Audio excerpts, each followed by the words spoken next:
ना ना ना ना, ये रॉ नहीं है भाई, ये वेल कुक्ड रॉ। क्या भाई गॉड डैम इट।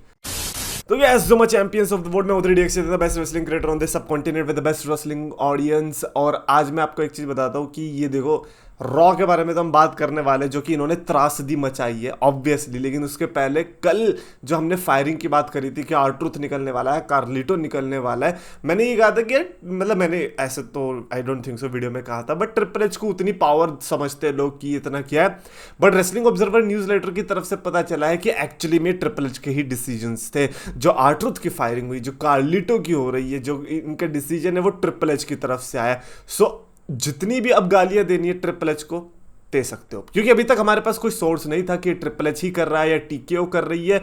लेकिन अगर अपने ही सिक्के खोटे निकल रहे हैं तो TKO को क्या ब्लेम करना। TKO तो मुझे लग रहा है फालतू में ब्लेम लेने बैठा है, असली तो ये टेढ़ी नाक वाला ट्रिपल एच ही कर रहा था, तो इसलिए पेलो भाई से दबा गए। अच्छा, इसने एक और चीज़ करी, इसने वालहल्ला के साथ भी ऐसी किया है। वालहल्ला भी रिलीज़ हो गई है। अच्छा, वालहल्ला वाला तो खैर उतना वो भी नहीं है, क्योंकि वो तो टीवी स्क्रीन पर दिख भी नहीं रही थी, और जब दिख भी रही थी तो उतना इंटरेस्टिंग नहीं हो रहा था, तो उसका तो मेक सेंस करता है। मैं वही अगेन फिर से मैं रिपीट करूंगा कि जो आप स्क्रीन पर यूज़ नहीं कर पा रहे हो, जो आपको टैलेंट लगता है, उसको तो आप निकाल सकते हो, लेकिन जो चल रहा है आप उसको निकालोगे, वो प्रॉब्लम है।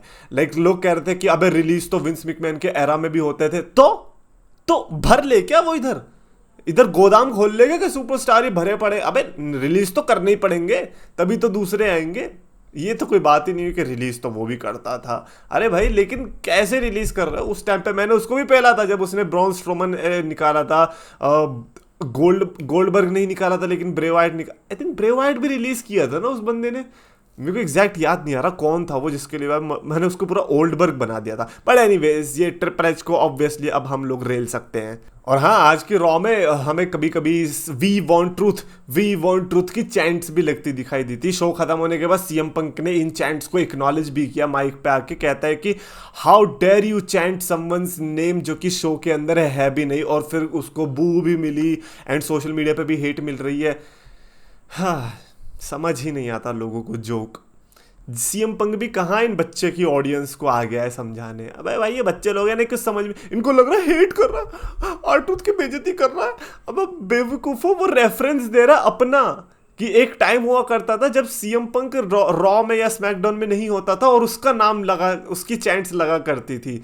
तो अब वही चीज R-Truth वाली चीज हो रही, तो उसको वो रेफरेंस के तौर पे यूज कर रहा है। But I guess people are so stupid to understand that shit. Anyway, CM Punk के प्रोमो से हीरो की जो शुरुआत करी थी ना, उसका जो कॉन्फिडेंस देखने को मिला था, हाँ मैं तो कैश इन ही करने वाला हूँ। तो जब उसने ये चीजें बोली ना कि मैं कैश इन करने वाला हूँ, ये सब मैं समझ गया था कि आज ये नहीं जीतने वाला। मैं फिर भी चलो उम्मीद लगाए बैठा था कि नहीं, CM पंक माइट विन, क्या पता first ever 3 time money in the bank winner बन के निकलेगा। पर मेरा ये था कि पहले क्वालिफाई तो कर रहा हूँ चाचा, क्योंकि जो तुमने हिस्ट्री बना ली है ना सेथ रॉलिंस और गैंग के साथ, ये 3 बंदे तो आपको क्वालिफाई करने देंगे नहीं। आज सैमी ज़ेन भी आया। सैमी ज़ेन तो ऐसा लगा like he was the Sandeep Maheshwari for CM punk tonight. He was like कि मैं नहीं जीत पाया अब, लेकिन तू जीतेगा। MS धोनी में वो था नहीं कि यार हमारा भी सपना था खेलने का, हम नहीं खेल पाए, लेकिन अगर माही खेल लेगा तो लगेगा कि हम भी खेल लिए। सैमी ज़ेन का बिल्कुल वही वाला सीन लग रहा था कि तू जीतना, तेरे को जीतना चाहिए, क्योंकि अगर सेथ रॉलिंस जीत गया तो ये place it's over. And I am like over, क्या कह रहे हो तुम? क्योंकि रोमन रेंस ने 4 साल तक डोमिनेट किया, आप तो तब कुछ बोले नहीं, तब तो आप उसके साथ ही थे। तो आप कहना चाह रहे हो कि सेथ रॉलिंस जो रोमन रेंस से भी गंदा चैंपियन बन के निकलेगा? आई डोंट नो। लेकिन सैमी ज़ेन जो भी कर रहा है ना, उसके कैरेक्टर में बड़ी वो आ रही है, डेप्थ आ रही है। ऐसा लग रहा है कि भाई ये अब जो भी करेगा ना अगले 2 साल के अंदर, वो बहुत स्टोरी लाइन्स को डिफाइन करने वाला है। तो ये स्टार्टिंग का जो प्रोमो था वो यही था कि CM पंक को मोटिवेशन मिला है कि ये मुझे जीतना है, लेट्स गो। इसका मतलब है कि तू नहीं जीतने वाला, मुझे पता तू नहीं जीतेगा यार। मेरे को पता नहीं कि CM पंक ने कौन सा कॉन्ट्रैक्ट साइन किया है कि उसके साथ कुछ होगा ही नहीं। रंबल आएगा, नहीं जीतेगा। रेसलमेनिया नहीं जीतेगा। मनी इन द बैंक वो भी नहीं जीतेगा। अरे तुम्हारे कौन सा कॉन्ट्रैक्ट है, फाड़ के फेंक दो। ये वाला CM पंक मैंने चाहिए नहीं, नाइस वाला। फिर तो वो रेबल वाला ही सीएम पंक सही था, जो जाके भाई साहब गर्दन पकड़ ले, किसी का घूंसा बजा दे बैक स्टेज, वही वाला सीएम पंक चाहिए। ये कैसा सीएम पंक है, सपोर्ट भी नहीं कर सकते हम। खैर उसके अलावा स्टेफनी वकैर भी क्वालिफाई होती दिखाई दी अपने ट्रिपल थ्रेट मैच से, और स्टेफनी वकैर अब फाइनली रॉ के अंदर आ चुकी है। और वही वाला मूव तो आपने देखा ही होगा, जो वो पिछवाड़े में घुसा के धप धप धप धप मारते हो, क्राउड करता है बुकर टी के रेफरेंस में। मैंने कहा यार ये बुकर टी ने भी क्या चीज ट्रेंड करवा दी है। अभी एनएक्सटी की तरफ से भी आया था और अब रॉ भी कर रही है, और धीरे धीरे ये और बढ़ेगा ही। बुकर टी का रेफरेंस भी आया था, तो मैंने कहा यार स्टेफनी विकेर का करियर क्या बुकर टी से लिंक होने वाला है क्या। बट खैर अच्छा लगा देख के कि स्टेफनी विकेर यहाँ पर जीती। और विमेंस का भी काफी लाइक टाइट लग रहा है वो पूरा, कि स्टेफनी विकेर भी है, जूलिया भी है, नियोमी भी है। 3 तो ऐसे ही सुपरस्टार है इसमें जो कि लिटरली लोग पागल हो जाएंगे इनमें से कोई भी जीत गया तो। उसके अलावा और भी हमें मैचेस देखने को मिले थे, जैसे कि वॉर रेडर्स का मैच देखने को मिला था against Judgment Day. Thanks to Roxanne, Finn Balor की टीम जीत गई। एंड फाइंड अ गर्लफ्रेंड अपने लिए जो कि आपको उस नज़र से देखे जिस नज़र से रॉक्सेन देख रही थी फिन बैलर को। कैसे देख रही थी यार, लाइक रॉक्सेन बिल्कुल उसी तरीके से देख रही थी जैसे हम लोग फिन बैलर को देखते थे कि अब कब जीतेगा तो चैंपियनशिप, कब तो आगे बढ़ेगा भाई बंदे को। लेकिन टैग टीम से फुर्सत नहीं मिल रही, कुछ तो चल रहा है इनके बीच, समझ में ही नहीं आ रहा। जजमेंट डे के बैकस्टेज सेगमेंट से भी पता चल रहा था कि लिव मॉर्गन इसको पकड़ना तो चाह रही है इसकी हरकतों को, लेकिन फिन बैलर ऐसा है शाना, वो इधर से उधर से निकल ही जा रहा है। कह रहा है कि पता नहीं यार ये तो हेल्प ही कर रही है एज सच। तो उसको लग रहा है कि इसको डोमिनिक पे भरोसा नहीं है, लेकिन उसको एक्चुअली में भरोसा फिन बैलर पे नहीं है। लेट्स सी जजमेंट डे में। अब एक काम करना, तुम जजमेंट डे में ही कुछ बड़ा नाम कर लो। अब तुम्हें चैंपियनशिप से तो मतलब है नहीं, लग रहा है वो तो दिख ही रहा है कि टैग टीम चैंपियनशिप से आप आगे बढ़ना नहीं चाह रहे, तो आप इसी में ही फिर अपना कुछ नाम बढ़ा लो, हम तो उसी में ही खुश हो जाएंगे। उसके अलावा शेमस एंड रूसेव का सेगमेंट भी देखने को मिला। क्या ही सेगमेंट था। रूसेव की विनेट आ रही है जिसमें वो वहां से मैसेज दे रहा है, और शेमस बैक स्टेज से इंटरव्यू में मैसेज दे रहा है, कह रहा है कि मैं बुली करने वालों को बुली करता हूँ। अच्छा तो चैंपियनशिप तो आप भी नहीं जीत पाओगे, फिर एक काम करो आप भी यही करते रहो, स्टैंड अगेंस्ट बुलीज। क्या यार, थोड़ा चैंपियनशिप के पीछे भी पड़ो। तुम्हें रूसेव से लड़के क्या मिलेगा बताना जरा। ये टोजावा को बचाने के लिए शेमस आया, सोच रहे हो अब शेमस की मोटिवेशन फैक्टर क्या है कि टोजावा के साथ कुछ ना हो जाए। कौन है टोजावा तुम्हारा, है चाचा का लड़का है। लायरा वेल्किरिया एंड बेकी लिंच का भी सेगमेंट देखने को मिला। ऐसा लगा कि ये थोड़ा रिपीटेड सेगमेंट था, ऐसा पहले भी देखने को मिला था, एक्सेप्ट कि इस बार ब्रॉल देखने को मिला। लायरा पहुंच गई बजाने के लिए और उनके बीच ब्रॉल देखने को मिला। आज लायरा बड़ी गुस्से में भी देखने को मिली। मेरे को लगता है कि लायरा का जो एक अलग सा शेड था जो कि शायद से लोगों ने नहीं देखा होगा, वो अब उसने दिखाया लोगों को कि मैं इस तरीके से भी बिहेव कर सकती हूँ। सो ये स्टोरी लाइन तो खैर इंटरेस्टिंग है ही है। अब कौन जीतेगा वो तो हम प्रेडिक्शन वीडियो में डिस्कस करने ही वाले हैं। उसके अलावा Jey Uso and Sami Zayn versus Bron Breakker and Bronson Reed का जो मैच था, उसमें पहले तो Jey Uso and Sami Zayn की एंट्रेंस, कमाल की एंट्रेंस, सैमी ज़ेन का कमाल का डांस। सैमी ज़ेन तो ऐसा लगा भाई पूरा प्रॉपर भांग पी के आया भाई, आज तक नशे में अपन झूमेगा जे उसो की एंट्रेंस में। और जे उसो की एंट्रेंस में मेरे को लगता है कोई भी आएगा ना, वो एक अलग ही स्पेशल उसमें इफेक्ट ऐड कर देगा। Bronson read and Bron Breakker की एंट्रेंस भी कम बैड एस एंट्रेंस लगी, मैं तो कह रहा हूँ। वो भी पॉल हेमन के साथ अगर आप आ रहे हो तो फिर तो वो अपने आप में इंटरेस्टिंग बन जाती है। ये जो टैग टीम मैच है इसमें ब्रॉन्सन एंड ब्रॉन ब्रेकर की मेरे को टैग टीम ज़्यादा बढ़िया लगी। बट यार मैच का कोई रिजल्ट तो क्या ही आता, क्योंकि सेथ रॉलिंस बीच में आ गया बजाने के लिए। पहले तो जे उसो को स्टॉम्प मारी एंड देन सीएम पंक आया उनको बचाने के लिए अपनी चेयर से। तो या सीएम पंक की यहाँ पर हमें दूसरी एंट्रेंस देखने को मिली। इसका मतलब हमें सीएम पंक की 3 एंट्रेंस देखने को मिलने वाली थी, क्योंकि फिर वो मेन इवेंट में भी तो है। तो सीएम पंक ने अब ऐसा पंगा ले लिया, तो अब सेथ रॉलिंस को ये हो गया कि चलो अब मेरे पास बहाना भी है कि मुझे तेरे को मनी इन द बैंक में जाने से क्यों रोकना है। और सीएम पंक क्यों आया बचाने वो तो आपको भी पता है, ताकि उसके मैच में भी जे उसो और सैमी ज़ेन आ सके बचाने के लिए। खैर अजीब लगा सीएम पंक भाई, आपको ये करना नहीं चाहिए था, क्योंकि अब आपके ही एल लग जाएंगे MITV के लिए। कायरी वर्सेस रकेल का भी मैच देखने को मिला, नॉट दैट इंटरेस्टिंग। कायरी से जीत जाती है, ईओ स्काई बीच में लिव मॉर्गन आती है, तो ठीक है आगे बढ़ो भाई। Sami Zayn and Karrion Kross, मैंने कहा था ना कि सैमी ज़ेन एक ऐसा आलू है जिसको छिलता रहेगा ना तो फिर आपको एक अलग ही परत दिखती रहेगी। इस बार कैरन क्रॉस ने तो अलग ही लेवल, इस बार तो कैरन क्रॉस ने कंफर्म ही कर दिया यार। कहता है कि तू झूठा है, तू गुड गाय है नहीं, तू बैड गाय है। और कैरन क्रॉस की हिस्ट्री रही है, ड्रू मैकिंटायर से लेके आप कोई भी सुपरस्टार उठा लो, एजे स्टाइल्स तक उठा लो, उसने जिसके साथ बैक स्टेज में इस टाइप के सेगमेंट्स दिए हैं वो बंदे का हील टर्न हुआ है।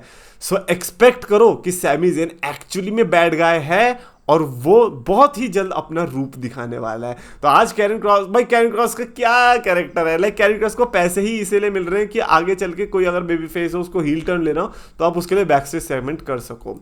और शेमफुल बात अगेन, फिर से इट्स अ शेमफुल थिंग कि कैरन क्रॉस फिर से इसी सेगमेंट के लिए आया बस। लाइक इमेजिन, इतना कैरन क्रॉस ने किया फिर भी उसको कुछ नहीं मिल रहा। खैर, इस बंदे को रिलीज करने से फुर्सत मिले तब तो ये कुछ करने वाला है। Like triple H is just plain stupid right now, जो इस समय वो कर रहा है। नॉट जस्ट फायरिंग वाला केस, बट जिस तरीके से टैलेंट्स को बुक भी कर रहा है। लाइक आप कैरन क्रॉस को कैसे एक बैक स्टेज सेगमेंट तक ही रख सकते हो यार। कितना अरसा हो गया होगा कि रॉ के लोगों ने कैरन क्रॉस की एंट्रेंस देखी होगी। गुंथर एंड कैरन क्रॉस, और गुंथर एंड जे उसो, भाई ये जे उसो तो लॉकर रूम में बैठा अपना, गुंथर आ गया वहीं पे। मैंने कहा भाई ये क्या है, इधर डर ही नहीं है कोई। गुंथर वहां पे जाके बैठ गया और फिर से वही तारीफ कर रहा है ना। लेकिन जे उसो ने लास्ट में एक चीज बोली कि गुंथर तो वही बोल रहा है ना कि तू लड़ ले अपना tag team match. By the way Gunther, वो सैटरडे नाइट मेन इवेंट नहीं है, वो मनी इन द बैंक में लड़ने जा रहे हैं।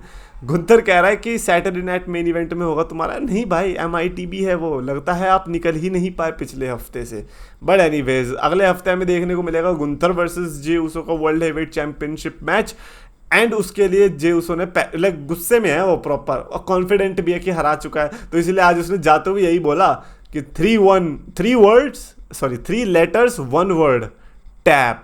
मैंने कहा अच्छा, बस उसी टैप को खोल के ये तेरा पानी ना निकाल दे, तो ये याद रख लेना बस। क्योंकि ब्रॉन ब्रीकर से भी आप जैसे हारे थे ना, हो सकता है कि आप गुंथर से भी वैसे ही हार लो और पता भी ना चले। AJ स्टाइल्स वर्सेस CM पंक वर्सेस एल ग्रांडे अमेरिकानो। मैंने कल क्या कहा था कि एल ग्रांडे अमेरिकानो नहीं जीतना चाहिए। CM पंक और AJ स्टाइल्स देखने को मिला यार। CM पंक और AJ स्टाइल्स तो one of the most infamous matches भी कहा जाता है जो हमने रिंग ऑफ ऑनर में देखने को मिला था। अब 20 साल के बाद हमें इनके बीच किसी टाइप का क्लैश देखने को मिला। ये आपस में लड़े, अच्छा लगा देख के इनकी केमिस्ट्री। भले ही इनके बीच ऐसा कहा गया होगा कि इनके बीच काफ़ी हेट है, बट रिंग के अंदर अगर नहीं दिख रही देन इट इज़ अमेजिंग। और मेरे को तो ये मैच बड़ा इंटरेस्टिंग लगा, अच्छा लगा देखकर, बट अच्छा नहीं लगा विनर को देखकर। क्राउड भी बड़ी डिसअपॉइंटेड थी। बीच में आ गए ना ये चमन बटूरे, bronze Breaker and Bronson read, जिसकी वजह से जे उसो एंड सैमी ज़ेन भी आया। एंड अल्टीमेटली जिस तरीके से ये हारा ना AJ स्टाइल्स, मैं तो ये सोच रहा था कि चलो AJ स्टाइल्स भी जीत गया। देखो अल्टीमेटली AJ स्टाइल्स और CM पंक दोनों ही पर्सनल फेवरेट है, दोनों में से कोई भी जीतेगा चलेगा। AJ स्टाइल्स जिस तरीके से हारा वो बड़ा अनएक्सेप्टेबल लगा मेरे को कि भाई तुम फिनोमिनल फोरआर्म मार रहे हो और चैड गेबल ही बोल लेते हैं, चलो ठीक है। एल ग्रांडे अमेरिकानो ने बस धक्का सा दिया और उसमें तुम हार गए। क्राउड की डिसअपॉइंटमेंट लिटरली देखने लायक थी। एक बंदे का तो वहां पे मुंह इतना खुल गया था कि पूरा एल ग्रांडे अंदर घुस सकता है। तो आप वहां से पता लगा सकते थे कि यार nobody wanted El Grande to win, but again कुछ तो हो चैड गेबल के लिए। सो मेरे को बहुत बेकार लगा विनर वाला decision. Like I just hoped कि मे बी CM पंक या AJ स्टाइल्स जाता। CM पंक के कारनामे ऐसे हैं कि वो जा तो सकता था नहीं, क्योंकि भाई ब्रॉन ब्रीकर और ब्रॉनसन रीड तुम्हें जिंदगी में जाने देते नहीं मनी इन द बैंक के लिए। अब देख लो सेथ रॉलिंस बहुत बड़ा वेटरन है मनी इन द बैंक के अंदर, सबसे ज़्यादा चांसेस भी उसी के ही है। अब रोक सको तो रोक लेना। अब बस यही है कि CM पंक, जे उसो, सैमी ज़ेन, तुम तीनों मिलके अगर CM पंक को रोक पाओ तो ठीक है, लेकिन सेथ रॉलिंस को रोक पाओ तो ठीक है, बट मोस्ट प्रोबेबली यही होगा कि अगर CM पंक सैमी ज़ेन जाएंगे भी रोकने, पता क्या चलेगा कि सैमी ज़ेन ने ही धोखा दे दिया और CM पंक पे अटैक कर दिया और सेथ रॉलिंस जीत गया। पूरे के पूरे चांसेस है, क्योंकि सेथ रॉलिंस के पास ब्रीफ केस आने से आई डोंट थिंक सो अब कोई रोकने वाला है, अनलेस WWE कुछ अलग ही प्लान कर रही है। सो ये बहुत वियर्ड लगा मेरे को कि ये ऐसी चीज़ हुई है। बट अगेन CM पंक है, उसने अपने कॉन्ट्रैक्ट में क्या लिखवा रखा है कुछ नहीं पता। ऐसा लग रहा है कि उसने जीतने का तो कहीं सोचा ही नहीं है। CM पंक भाई, you are the prime superstar of the show right now.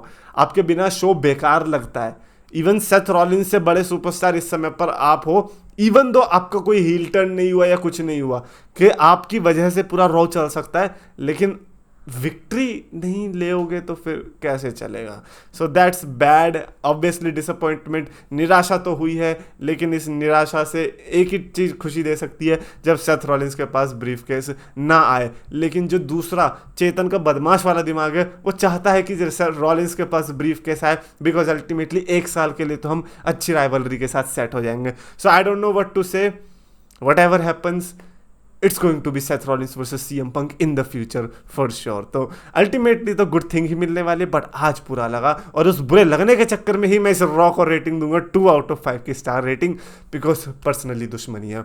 आपको कैसे लगी लिख के बता रहा है। आपको वीडियो पसंद है तो प्लीज लाइक और शेयर करो, चैनल सब्सक्राइब करो।